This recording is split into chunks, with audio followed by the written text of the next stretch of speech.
Hello everyone. आज हम लोग पढ़ेंगे झारखंड इतिहास में औरंगजेब कालीन झारखंड, जो 1658 ईस्वी से 1707 ईस्वी तक था। मुगल बादशाह औरंगजेब ने नाग वंश एवं चेरो वंश के निकट संपर्क स्थापित किया। तो मुगल बादशाह जो औरंगजेब था वो नाग वंश और चेरो वंश में दोस्ती स्थापित करता है, और नाग वंश एवं चेरो वंश को छोड़कर झारखंड के अन्य क्षेत्रीय राजवंशों पर मुगल बादशाह औरंगजेब का कोई विशेष प्रभाव नहीं पड़ा। तो नाग वंश और चेरो वंश को छोड़कर झारखंड में अन्य क्षेत्रीय राजवंश जो थे उनमें मुगल बादशाह औरंगजेब का कोई भी प्रभाव नहीं पड़ा। अब हम लोग पढ़ते हैं औरंगजेब कालीन झारखंड के अंदर, उसके अंतर्गत पहला टॉपिक छोटा नागपुर खास का नागवंश। मुगल, तो स्टार्ट करते हैं। छोटा नागपुर खास का नागवंश मुगल बादशाह औरंगजेब के समकालीन नागवंशी शासक थे रघुनाथ शाह एवं राम शाह। तो मुगल बादशाह औरंगजेब जब थे तो नागवंशी शासक उसमें थे रघुनाथ शाह, जो 1640 से 1690 ईस्वी तक थे, और राम शाह थे जो 1690 से 1715 ईस्वी तक थे। ठीक है, तो ये दो शासक थे। रघुनाथ शाह का शासन काल लगभग शांतिपूर्ण रहा। तो रघुनाथ शाह जब शासन कर रहा था तो वो शांतिपूर्ण ढंग से रहा, उसको कोई लड़ाई झगड़ा नहीं हुआ। उसके शासन काल में राज्य पर केवल दो ही आक्रमण हुए। एक मुगल आक्रमण जिसका उल्लेख फ्रांसीसी यात्री टेवरनियर ने किया है।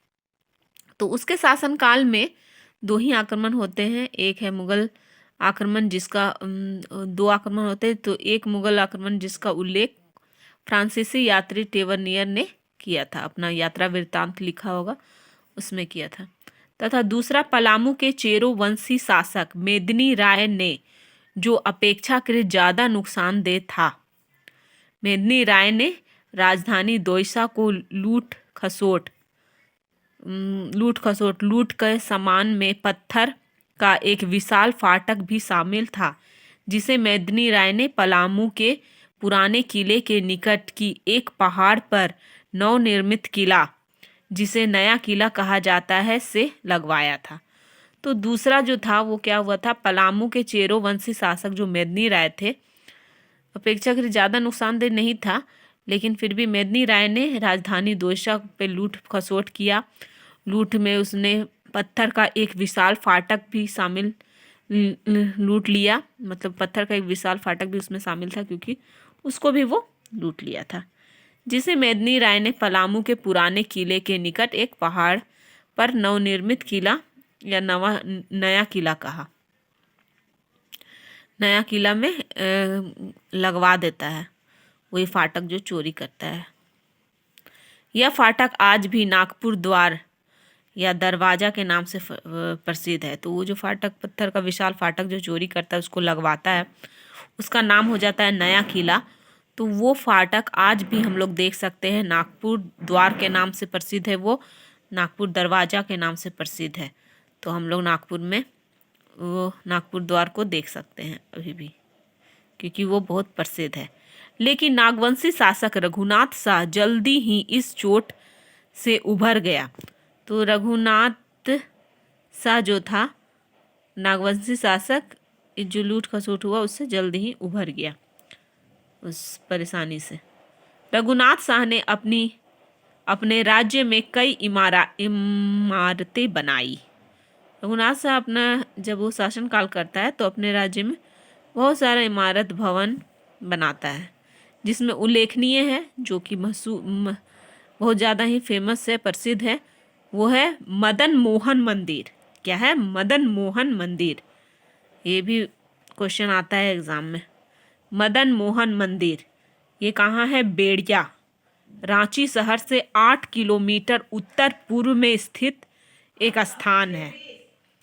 मदन मोहन मंदिर बनाया जो बेदिया में है, जो रांची शहर से 8 किलोमीटर उत्तर पूर्व में स्थित है आदि। तो इसके अलावा भी बहुत कुछ बनाया, तो बताया गया मदन मोहन मंदिर आदि बनाए। उसी के शासन काल में हरि ब्रह्मचारी ने राम सीता मंदिर का निर्माण करवाया। तो उसी जब वो शासनकाल में था, रघुनाथ शाह जब शासनकाल में था, तो उसी के शासनकाल में हरि ब्रह्मचारी नाम का जो व्यक्ति था उसने राम सीता मंदिर बनाया। ठीक है, वो क्या करता है, राम सीता नाम का मंदिर बनवाता है, जो कहाँ है, चुटिया, रांची रेलवे स्टेशन के नज़दीक में है। रघुनाथ शाह अत्यंत धार्मिक प्रवृत्ति एवं दानी स्वभाव का था। वो क्या था, धार्मिक और दानी स्वभाव का। उसके धर्म गुरु का नाम हरिनाथ था। उसके धर्म गुरु का क्या नाम था, हरिनाथ, हरिनाथ नाम था। रघुनाथ शाह के बाद राम शाह जो 1690 से 1570 ईस्वी तक नागवंशी का शासक बना रहा। तो रघुनाथ शाह के बाद कौन बनता है, राम शाह बनता है, नागवंशी शासक बनता है। उसका था शासनकाल का टाइमिंग था 1690 से 1715 ईस्वी तक। राम शाह और मुगल बादशाह औरंगजेब में संबंध क्या था, सौहार्दपूर्ण था।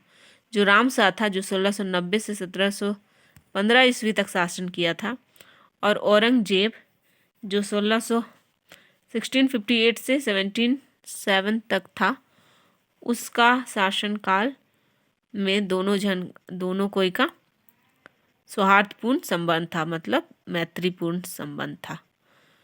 नागवंशी राज्य का कुछ अंश उड़ीसा सूबा के जमींदारी भाग के अंतर्गत आता था। तो नागवंशी राज्य का कुछ जो भाग था वो उड़ीसा के जो सूबेदार था, जमींदार था, उसके अंतर्गत आता था, जिसकी मालगुजारी औरंगजेब को उड़ीसा के मुगल अधिकारियों के माफत प्राप्त होती थी। ठीक है, तो उससे मालगुजारी प्राप्त होता था।